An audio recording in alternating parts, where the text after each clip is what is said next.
আফ্রিকার অন্যতম অতিথিপরায়ণ দেশ বুর্কিনা ফাসোতে ২০০ মসজিদ নির্মাণ করতে চেয়েছিল সৌদি আরব। তবে সেই প্রস্তাব প্রত্যাখ্যান করেছেন দেশটির প্রেসিডেন্ট ক্যাপ্টেন ইব্রাহিম ট্রাওরে।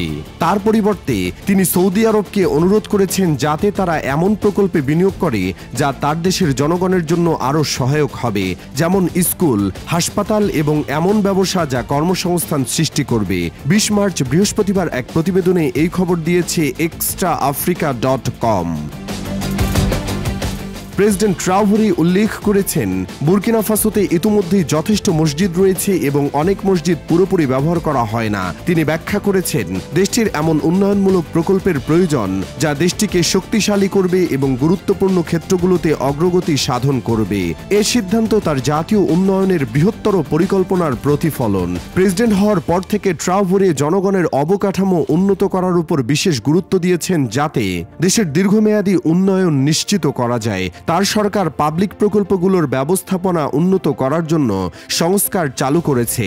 আবাসন মন্ত্রণালয় এখন পুরো নির্মাণ প্রক্রিয়া নিয়ন্ত্রণ করছে, পরিকল্পনা থেকে শুরু করে নির্মাণ পর্যন্ত, এবং সব নিরাপত্তা, পরিবেশগত ও প্রযুক্তিগত মান পূরণের দিকে মনোযোগ দিচ্ছে। অবকাঠামো ছাড়াও ট্রাওরে গৃহহীনতার সমস্যা মোকাবেলা করার জন্য বিভিন্ন উদ্যোগ গ্রহণ করেছেন, বিশেষ করে নিরাপত্তা সমস্যার কারণে বাস্তুচ্যুত মানুষদের জন্য। গত বছরের ১২ জুলাই তিনি ১,০০০টি সামাজিক আবাসন ইউনিট নির্মাণের প্রকল্প ঘোষণা করেছিলেন, যা তার প্রতিশ্রুতি ২০৩০ সালের মধ্যে সকল বুর্কিনাদের জন্য বাসস্থান নিশ্চিত করবেন। অর্থনৈতিকভাবে স্বাবলম্বীর দিকে তার প্রচেষ্টার অংশ হিসেবে প্রেসিডেন্ট আন্তর্জাতিক মুদ্রা তহবিল IMF থেকে আর্থিক সহায়তা প্রত্যাখ্যান করেছেন। এর পরিবর্তে তিনি দেশের নিজস্ব সম্পদ ব্যবহার করতে চান।